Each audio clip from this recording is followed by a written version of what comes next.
ସାଧାରଣତଃ ଆମେ ଯେତେବେଳେ କୌଣସି ମ୍ୟାପ୍ ବା ମାନଚିତ୍ର ଦେଖୁ ଆମକୁ ଲାଗେ ଯେ ସବୁକିଛି ପଥରରେ ଖୋଦେଇ ହେଲା ଭଳି ସ୍ଥିର ଅଛି ମାନେ ସୀମାରେଖଗୁଡ଼ିକ ଥରେ ଟଣା ସରିଛି ତ ତାହାରୁ କେବେ ବଦଳିବା ନାହିଁ।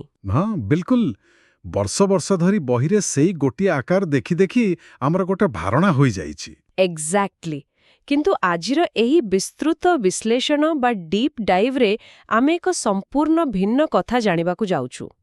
ଆଜିର ଆମର ମୁଖ୍ୟ ଉଦ୍ଦେଶ୍ୟ ହେଉଛି ଦ ଓଡ଼ିଶା ଆଟଲସ୍ ଅ ସ୍ପେଶିଆଲ ଡସିୟରକୁ ବୁଝିବା। ବେସିକାଲି ଏହା କୌଣସି ସାଧାରଣ ଆଲୋଚନା ନୁହେଁ।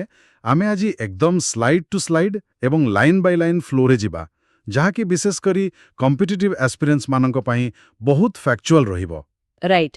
ଏଥିରେ ଦିଆଯାଇଥିବା ଜୋଗ୍ରାଫିକାଲ ଫ୍ରେମୱାର୍କସ୍ ଆଉ ତାର ପେରିମିଟର୍ସ ଏବଂ ସବୁଠାରୁ ଇମ୍ପୋର୍ଟାଣ୍ଟ ଅପଡେଟେଡ୍ କାର୍ଟୋଗ୍ରାଫିକ୍ ଡେଟା ଉପରେ ଆମେ ଫୋକସ୍ କରିବା। ଆଉ ଏଥିରେ ଏମିତି କିଛି ନୂଆ ତଥ୍ୟ ଅଛି ନା, ମାନେ ଯାହା ଆମର ପୁରୁଣା ଧାରଣାକୁ ସମ୍ପୂର୍ଣ୍ଣ ରୂପେ ବଦଳାଇ ଦେବ? ତେବେ ଆରମ୍ଭ କରିବା ଓଡ଼ିଶାର ମୌଳିକ ଅବସ୍ଥିତି ବା ଲୋକେସନରୁ। ହଁ ନିଶ୍ଚୟ। ଆମେ ତ ଜାଣିଛେ ଯେ ଓଡ଼ିଶା ଭାରତର ଇଷ୍ଟର୍ଣ୍ଣ କୋଷ୍ଟ ବା ପୂର୍ବ ଉପକୂଳରେ ଅବସ୍ଥିତ। କିନ୍ତୁ କେବଳ କୋଷ୍ଟାଲ ପ୍ଲେନ୍ସ ନୁହେଁ, ଏଠାରେ ଫରେଷ୍ଟେଡ୍ ହିଲ୍ସ ଆଉ ବିଭିନ୍ନ ପ୍ଲାଟୋଜର ଗୋଟେ ବହୁତ ବଡ଼ ବିବିଧତା ଅଛି। ଏକଦମ ଠିକ୍। ଆଉ ଏହି ବିବିଧତା ଭିତରେ ଯଦି ଆମେ ସ୍ଥାନାଙ୍କ ବା କୋଅର୍ଡିନେଟ୍ସ ଦେଖିବା, ମାନେ ସେଇ ଲାଟିଟ୍ୟୁଡ୍ ଓ ଲଞ୍ଜିଟ୍ୟୁଡ୍ ଡାଟା ତ? ହଁ, ଓଡ଼ିଶାର ଲାଟିଟ୍ୟୁଡ୍ ହେଉଛି 17°49' ରୁ ଆରମ୍ଭ କରି 22°34' ମଧ୍ୟରେ ଏବଂ ତାର ଲଞ୍ଜିଟ୍ୟୁଡ୍ ହେଉଛି 81°27' ରୁ 87°29' ଭିତରେ। ଗୋଟେ ପ୍ରକାରେ କହିବାକୁ ଗଲେ ଏହି ଗ୍ରିଡ୍ ଭିତରେ ହିଁ ଆମର ପୁରା ରାଜ୍ୟ ଆବଦ୍ଧ। ଆଉ ଏହି ଗ୍ରିଡ୍ ଭିତରେ ଥିବା ଟୋଟାଲ ଏରିଆ ବା କ୍ଷେତ୍ରଫଳ କିଛି ଛୋଟ ନୁହେଁ। ଏହା ହେଉଛି 1,55,707 ସ୍କୋୟାର କିଲୋମିଟର। ଆଉ ଆମର ରାଜଧାନୀ ଭୁବନେଶ୍ୱରକୁ ତ ଆମେ କ୍ୟାଥେଡ୍ରାଲ ସିଟି ବା ଟେମ୍ପଲ ସିଟି ବୋଲି ମଧ୍ୟ କହୁ। ଆଜ୍ଞା। ଏବେ ଯଦି ଆମେ ଏହି 1,55,707 ସ୍କୋୟାର କିଲୋମିଟରକୁ ଟିକେ ସହଜରେ ବୁଝିବାକୁ ଚେଷ୍ଟା କରିବା। ମୁଁ ଏଠି ଗୋଟେ ଉଦାହରଣ ଦେବାକୁ ଚାହିଁବି। ଧରନ୍ତୁ ଭାରତର ମୋଟ ଲ୍ୟାଣ୍ଡ ଏରିଆକୁ ଆମେ ଗୋଟେ ବଡ଼ ପିଜ୍ଜା ବା ପାଏ ଭାବରେ ବିଚାର କରିବା। ସେହି ବିଶାଳ ପିଜ୍ଜାରୁ ଓଡ଼ିଶା ହେଉଛି ପ୍ରାୟ 5%। ସଠିକ୍ ଭାବରେ କହିଲେ 4.87%। ୱାଓ, ଏଇଟା ଗୋଟେ ବଢ଼ିଆ ଆନାଲଜି। ଆଉ ସେଇ 4.87% ଅଂଶ ଭିତରେ ସମୁଦ୍ରକୂଳରୁ ଆରମ୍ଭ କରି ମାଳଭୂମି ପର୍ଯ୍ୟନ୍ତ ଏତେ ଡାଇଭର୍ସ ଟୋପୋଗ୍ରାଫି ଭରି ରହିଛି। ବିଲକୁଲ। ଏବେ ଆସିବା ନ୍ୟାସନାଲ ଷ୍ଟାଣ୍ଡିଂକୁ। ଏତେ ବଡ଼ କ୍ଷେତ୍ରଫଳ ସହ ଏରିଆ ଅନୁଯାୟୀ ଭାରତରେ ଆମର ମାନ୍ୟତା ହେଉଛି 8th ମାନେ ଅଷ୍ଟମ ସ୍ଥାନ।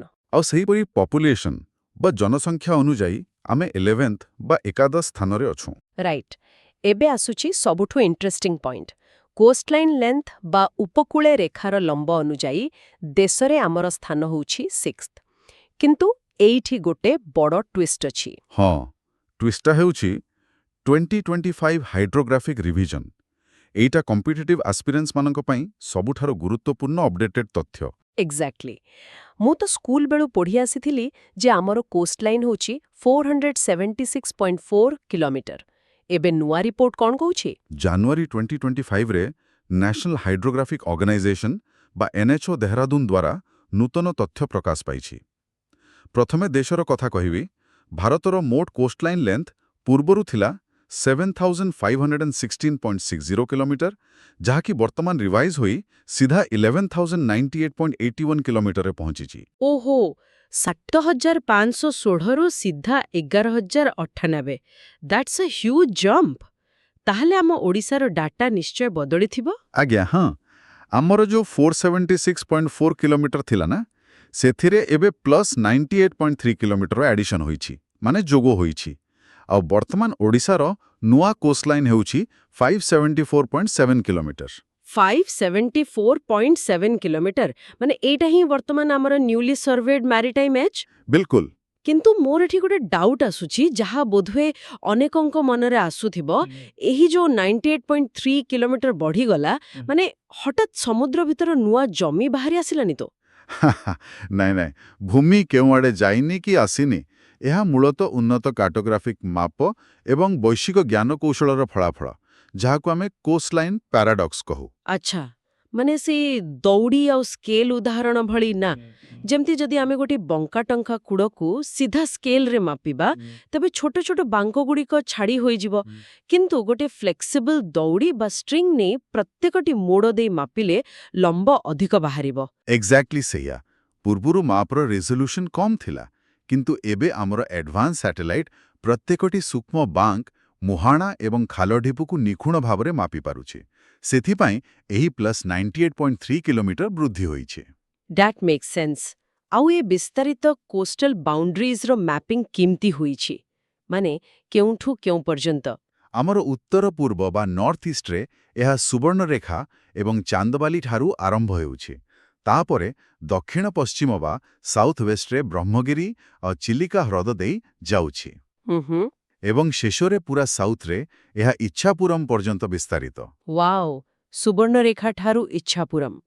ତେବେ ଏହା ତ ଗଲା ବେ ଅଫ୍ ବେଙ୍ଗଲ ବା ସମୁଦ୍ର ଆଡ଼ର ସୀମା କଥା। କିନ୍ତୁ ଆମର ଯୋଉ ଲ୍ୟାଣ୍ଡ ବର୍ଡର୍ସ ଅଛି, ଯାହାକୁ ଆମେ ପେରିଫେରି ମ୍ୟାଟ୍ରିକ୍ସ କହୁଛି, ସେ ବିଷୟରେ ଟିକେ ଦେଖିବା। ନିଶ୍ଚୟ। ଓଡ଼ିଶା ମୋଟ 4ଟି ପଡ଼ୋଶୀ ରାଜ୍ୟ ସହିତ ନିଜର ସୀମା ବାଣ୍ଟୁଛି। ଆମେ ଯଦି ନର୍ଥ ବା ଉତ୍ତର ଦିଗକୁ ଦେଖିବା, ସେଠାରେ ୱେଷ୍ଟବେଙ୍ଗଲ ଆଉ ଝାଡ଼ଖଣ୍ଡ ଅଛନ୍ତି। ହଁ, ୱେଷ୍ଟ ବେଙ୍ଗଲ ସହିତ ତ ଆମର 2ଟି ଜିଲ୍ଲା ଅଛନ୍ତି, ମୟୂରଭଞ୍ଜ ଆଉ ବାଲେଶ୍ୱର। ରାଇଟ୍। ଆଉ ଝାଡ଼ଖଣ୍ଡ ସହିତ 3ଟି ଜିଲ୍ଲା ଅଛନ୍ତି, ସୁନ୍ଦରଗଡ଼, କେନ୍ଦୁଝର ଏବଂ ମୟୂରଭଞ୍ଜ। ଗୋଟେ ସେକେଣ୍ଡ, ଏଇଠି ମୁଁ ଲକ୍ଷ୍ୟ କରୁଛି, ମୟୂରଭଞ୍ଜ ପଶ୍ଚିମବଙ୍ଗ ସହିତ ବି ଅଛି ଆଉ ଝାଡ଼ଖଣ୍ଡ ସହିତ ବି ଅଛି। ମାନେ ଏହା ଗୋଟିଏ ଜଙ୍କସନ୍ ଭଳି କାମ କରୁଛି ନା, ଏକା ସାଙ୍ଗରେ 2ଟି ରାଜ୍ୟକୁ ସଂଯୋଗ କରୁଛି। ଆଜ୍ଞା, ସମ୍ପୂର୍ଣ୍ଣ ଠିକ୍ ଧରିଛନ୍ତି। ଏଟା ଏକ ବହୁତ ଇମ୍ପୋର୍ଟାଣ୍ଟ ଷ୍ଟ୍ରାଟେଜିକ୍ ପଏଣ୍ଟ। ସେହିପରି ଆମେ ଯଦି ୱେଷ୍ଟ ବା ପଶ୍ଚିମ ଦିଗକୁ ଯିବା, ଛତିଶଗଡ଼ ସହିତ ଆମର ସବୁଠାରୁ ବଡ଼ ସୀମା ଅଛି। ମୋର ମନେ ଅଛି ସେଥିରେ ବୋଧହୁଏ 8ଟି ଜିଲ୍ଲା ସାମିଲ ଅଛନ୍ତି ତ? ହଁ, 8ଟି ଜିଲ୍ଲା। ସେଗୁଡ଼ିକ ହେଲେ ମାଲକାନଗିରି, ନୂଆପଡ଼ା, ନବରଙ୍ଗପୁର, କୋରାପୁଟ, କଳାହାଣ୍ଡି, ସୁନ୍ଦରଗଡ଼, ବରଗଡ଼ ଏବଂ ଝାରସୁଗୁଡ଼ା। ଓହୋ, ଏଠି ଦେଖନ୍ତୁ ପୁଣି ଏକ ଜଙ୍କସନ୍ ଆସିଗଲା। ସୁନ୍ଦରଗଡ଼ ଉଭୟ ଝାଡ଼ଖଣ୍ଡ ଆଉ ଛତିଶଗଡ଼ ସହ ଲାଗିଛି। ଏକ୍ଜାକ୍ଟଲି। ଆଉ ଆପଣ ଯଦି ସାଉଥ୍ ବା ଦକ୍ଷିଣ ଦିଗକୁ ଦେଖିବେ, ସେଠାରେ ଆନ୍ଧ୍ରପ୍ରଦେଶ ସହିତ ଆମର 5ଟି ଜିଲ୍ଲା ସୀମା ବାଣ୍ଟୁଛନ୍ତି, ମାଲକାନଗିରି, ଗଜପତି, ଗଞ୍ଜାମ, ରାୟଗଡ଼ା ଏବଂ କୋରାପୁଟ। ଆଉ ଏଠି ମଧ୍ୟ ଜଙ୍କସନ୍ ଅଛି, ମାଲକାନଗିରି ଆଉ କୋରାପୁଟ ଉଭୟ ଆନ୍ଧ୍ରପ୍ରଦେଶ ଆଉ ଛତିଶଗଡ଼ ସହ ଲାଗିଛନ୍ତି। ସତରେ ଏ ପୁରା ପେରିଫେରି ମ୍ୟାଟ୍ରିକ୍ସ ଗୋଟେ କଠିନ ପଜଲ୍ ବା ଜଟିଳ ନେଟୱାର୍କ ଭଳି ଲାଗୁଛି। କିଏ କାହା ସହ କେମିତି ଯୋଡ଼ି ହୋଇଛି, ସବୁ ଇଣ୍ଟରକନେକ୍ଟେଡ୍। ଆଜ୍ଞା ହଁ, ଏବଂ ଶେଷରେ ଇଷ୍ଟ ବା ପୂର୍ବ ଦିଗରେ ତ ଆମର ସେଇ 6ଟି ଜିଲ୍ଲା ଅଛନ୍ତି, ଯାହାକି ବେ ଅଫ୍ ବେଙ୍ଗଲ ଉପକୂଳରେ ଅଛି। ହଁ, ବାଲେଶ୍ୱର, ଭଦ୍ରକ, କେନ୍ଦ୍ରାପଡ଼ା, ଜଗତସିଂହପୁର, ପୁରୀ ଏବଂ ଗଞ୍ଜାମ। ଏଇଟା ତ ଆମର ପୁରା ବାହ୍ୟ ସୀମା ବା ବାହାର ମ୍ୟାପ୍ କଭର ହୋଇଗଲା। ଏବେ ଆମେ ଟିକିଏ ରାଜ୍ୟର ଭିତର ଆଡ଼କୁ ଯିବା ବା ଇଣ୍ଟରନାଲ ଆନାଟମି କଥା ଆଲୋଚନା କରିବା। ନିଶ୍ଚୟ। ଓଡ଼ିଶାରେ ମୋଟ 30ଟି ଆଡମିନିଷ୍ଟ୍ରେଟିଭ ଡିଷ୍ଟ୍ରିକ୍ଟସ୍ ଅଛି, ଆଉ ଏହି 30ଟି ଜିଲ୍ଲା ନିଜ ଭିତରେ ଖୁବ୍ ଟାଇଟଲି ଇଣ୍ଟରୱୋଭନ୍ ବା ସୁସଂଗଠିତ ଅବସ୍ଥାରେ ରହିଛନ୍ତି। ଆଉ ସାଇଜ୍ ବା ଏରିଆ ଅନୁଯାୟୀ ଏମାନଙ୍କ ଭିତରେ କାଫି ପାର୍ଥକ୍ୟ ଦେଖିବାକୁ ମିଳେ। ବିଲକୁଲ। ଏରିଆ ଅନୁଯାୟୀ ଲାର୍ଜେଷ୍ଟ ବା ସବୁଠାରୁ ବଡ଼ ଜିଲ୍ଲା ହେଉଛି ମୟୂରଭଞ୍ଜ। ଏହା ଏକ ବହୁତ ଏକ୍ସପେନ୍ସିଭ୍ ଜିଲ୍ଲା। ଏବଂ ସ୍ମଲେଷ୍ଟ ବା ସବୁଠାରୁ ସାନ ଜିଲ୍ଲା ହେଉଛି ଜଗତସିଂହପୁର। ରାଇଟ୍। ଏବେ ଆମେ ସେହି ଦିଗଗୁଡ଼ିକର ସର୍ବଶେଷ ବିନ୍ଦୁ ବା ଏକ୍ସଟ୍ରିମ୍ସ ବିଷୟରେ କଥା ହେବା, ମାନେ ସର୍ବୋତ୍ତର, ସର୍ବଦକ୍ଷିଣ ଏମିତି। ହଁ, ଏହି ଏକ୍ସଟ୍ରିମ୍ସଗୁଡ଼ିକ ଏକ୍ଜାମ ପର୍ସପେକ୍ଟିଭରୁ ବହୁତ ଇମ୍ପୋର୍ଟାଣ୍ଟ। ନର୍ଥ ବା ସର୍ବୋତ୍ତର ବିନ୍ଦୁ ହେଉଛି ମୟୂରଭଞ୍ଜ। ଆଉ ଇଷ୍ଟ ବା ସର୍ବପୂର୍ବ ବିନ୍ଦୁ ହେଲା କେନ୍ଦ୍ରାପଡ଼ା ତ? ଏକଦମ। କିନ୍ତୁ ସାଉଥ୍ ଏବଂ ୱେଷ୍ଟ କଥା ଯେତେବେଳେ ଆସେ, ସେଠି ଗୋଟେ ଖାସ୍ କଥା ଅଛି। ମୋତେ ଲାଗୁଛି ପଶ୍ଚିମରେ ବୋଧହୁଏ ବରଗଡ଼ କି ନୂଆପଡ଼ା ଥିବ, ଆଉ ଦକ୍ଷିଣରେ? ଏଇଠିରେ ସବୁଠୁ ବଡ଼ ସରପ୍ରାଇଜ୍ ଅଛି। ରାଜ୍ୟର ସାଉଥ୍ ଏବଂ ୱେଷ୍ଟ ଏହି 2ଟି ଯାକ ଦିଗର ପ୍ରାନ୍ତୀୟ ବିନ୍ଦୁ ଗୋଟିଏ ହିଁ ଜିଲ୍ଲାରେ ଅବସ୍ଥିତ, ଆଉ ତାହା ହେଉଛି ମାଲକାନଗିରି। Wait, really? ମାଲକାନଗିରି ମାନେ ଗୋଟିଏ ଜିଲ୍ଲା ଏକା ସାଙ୍ଗରେ ରାଜ୍ୟର ସବୁଠାରୁ ସାଉଥ୍ ବିନ୍ଦୁ ଆଉ ସବୁଠାରୁ ୱେଷ୍ଟ ବିନ୍ଦୁ? ଦ୍ୟାଟ୍ସ ଏ ଡୁଆଲ ଏକ୍ସଟ୍ରିମ୍ ଜିଲ୍ଲା। ଆଜ୍ଞା ହଁ, ଗୋଟିଏ ଜିଲ୍ଲା ଉଭୟ ଦିଗର ଶେଷ ବିନ୍ଦୁ ହେବା କାର୍ଟୋଗ୍ରାଫିକ୍ ପ୍ରୋଫାଇଲରେ ଏକ ବହୁତ ବିରଳ ଘଟଣା। ଆପଣ ଯଦି ମ୍ୟାପ୍କୁ ଧ୍ୟାନରେ ଦେଖିବେ, ମାଲକାନଗିରିର ଆକାର ଏମିତି ତଳକୁ ଆଉ ବାମପଟକୁ ଏତେ ଭିତରକୁ ପଶିଛି ଯେ ତାହା ଉଭୟ ଦକ୍ଷିଣ ଓ ପଶ୍ଚିମ ସୀମାକୁ ଛୁଉଁଛି। ଓହୋ ସତରେ ଏଇଟା ଏକ୍ଜାମ୍ ଦୃଷ୍ଟିକୋଣରୁ ଗୋଟେ ବହୁତ ଗୁରୁତ୍ୱପୂର୍ଣ୍ଣ ଆହା ମୋମେଣ୍ଟ। ମୁଁ ତ କେବେ ଏମିତି ଭାବି ନଥିଲି। ଭୂଗୋଳର ଏଇ ଛୋଟ ଛୋଟ ତଥ୍ୟଗୁଡ଼ିକ କେତେ ଇଣ୍ଟରେଷ୍ଟିଂ ନା? ବିଲକୁଲ। ସେଥିପାଇଁ ତ ଆମେ ଆଜି ଲାଇନ୍ ବାଇ ଲାଇନ୍ ସବୁ ଫ୍ୟାକ୍ଚୁଆଲ ଡାଟା କଭର କରୁଛୁ। ଆଉ ମତେ ଲାଗୁଛି ଆମେ ଆଜିର ଟାର୍ଗେଟ ବହୁତ ଭଲ ଭାବରେ ପୂରା କଲେ।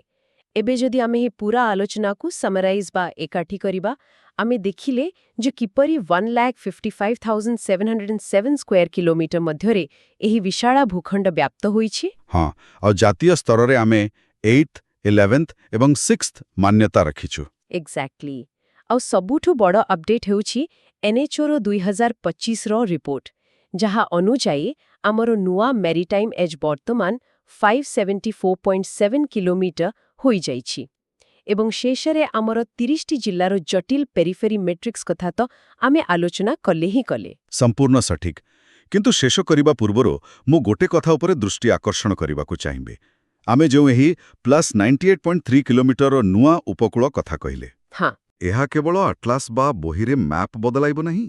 ଭବିଷ୍ୟତରେ ଯେତେବେଳେ ଭାରତ ସରକାର ସାମୁଦ୍ରିକ ସମ୍ବଳ ଏବଂ ନୀତି ବା ମ୍ୟାରିଟାଇମ୍ ରିସୋର୍ସେସ୍ ଆଲୋକେସନ୍ ନିର୍ଦ୍ଧାରଣ କରିବେ, ଭାବନ୍ତୁ ତ ଏହି ଅତିରିକ୍ତ 98.3 କିଲୋମିଟର ଉପକୂଳ ଓଡ଼ିଶାର ଅର୍ଥନୀତି ପାଇଁ କେତେ ବଡ଼ ଗେମ୍ ଚେଞ୍ଜର ହୋଇପାରିବ। Mind blowing. ସତରେ ଏହା ଉପରେ ଗଭୀର ଚିନ୍ତା କରିବାର ଆବଶ୍ୟକତା ଅଛି। ଏହି ନୂଆ ମାପ୍ କେବଳ ଭୌଗୋଳିକ ନୁହେଁ, ବରଂ ଅର୍ଥନୈତିକ ସ୍ତରରେ ବହୁତ ବଡ଼ ପ୍ରଭାବ ପକାଇବ। ତେଣୁ ଏହା ଉପରେ ଆପଣମାନେ ନିଜର ଅନୁସନ୍ଧାନ ଏମିତି ଜାରି ରଖନ୍ତୁ। ଆଗାମୀ ବିସ୍ତୃତ ବିଶ୍ଳେଷଣରେ ପୁଣି ଏମିତି କିଛି ନୂଆ ତଥ୍ୟ ସହ ଭେଟ ହେବ। ଧନ୍ୟବାଦ।